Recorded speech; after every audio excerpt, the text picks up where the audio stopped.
बड़ी खबर आपको बता दें, ईरान और इजराइल ने शनिवार देर रात एक बार फिर से एक दूसरे पर कई मिसाइलें दागी हैं। तो ये बड़ी खबर आप तक पहुंचा रहे हैं। ईरान और इजराइल के बीच संघर्ष लगातार जारी है। इजराइल ने ईरान के रक्षा मंत्रालय को निशाना बनाया। अब तक 138 ईरानी इसमें मारे जा चुके हैं। 20 से ज्यादा ईरानी कमांडर्स इसमें शामिल हैं। ईरान ने इजराइल पर 150 से ज्यादा मिसाइलें दागी हैं। तो ये तस्वीरें देखिए, मिसाइलें दागने की ये तस्वीरें हैं। लगातार जो संघर्ष है वो और तेज होता जा रहा है। एक दूसरे पर मिसाइलें दागे जा रही हैं। तस्वीरें आप देखिए कि किस तरह से ये जो युद्ध है अब ये और भीषण होते जा रहा है। मिसाइल हमले हो रहे हैं। तस्वीरें उसकी आप देख पा रहे हैं कि किस तरह से मिसाइलों से ये हमला किया जा रहा है। तस्वीरों में आप देखिए कि किस तरह से मिसाइल हमले की ये तस्वीरें हैं। लगातार एक दूसरे पर मिसाइलें दागी गई हैं। तो ये बड़ी खबर है। ईरान और इजराइल ने शनिवार देर रात एक बार फिर से एक दूसरे पर कई मिसाइलें दागी हैं। दोनों देशों के बीच करीब बीते 48 घंटे से संघर्ष जारी है। इजराइल का यह दावा है कि उसने तेहरान में मौजूद रक्षा मंत्रालय को निशाना बनाया।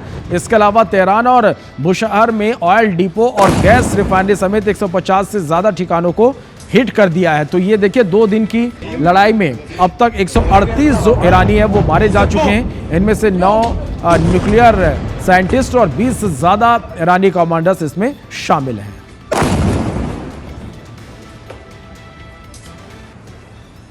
बड़ी खबर है, ईरान और इजराइल ने शनिवार देर रात एक बार फिर से एक दूसरे पर कई मिसाइलें दाग दी हैं। दोनों देशों के बीच बीते 48 घंटे से संघर्ष जारी है। इजराइल का दावा है कि उसने तेहरान में मौजूद रक्षा मंत्रालय को निशाना बनाया। इसके अलावा तेहरान और बुशहर में ऑयल डिपो और गैस रिफाइनरी समेत 150 से ज्यादा ठिकानों को हिट किया गया। 2 दिन की लड़ाई में अब तक 138 ईरानी मारे जा चुके हैं, जिनमें 9 न्यूक्लियर साइंटिस्ट और 20 से ज्यादा ईरानी कमांडर शामिल हैं। इसके अलावा 350 से ज्यादा लोग घायल हुए हैं। ईरान की राजधानी तेहरान समेत 7 राज्यों में एयर डिफेंस सिस्टम पूरी तरह से एक्टिव कर दिया गया है। ईरान में भी पलटवार करते हुए इजराइल पर 150 से ज्यादा मिसाइलें दागी हैं। हमले में इजराइल के 5 लोग मारे जा चुके हैं। 100 से ज्यादा लोग घायल हैं।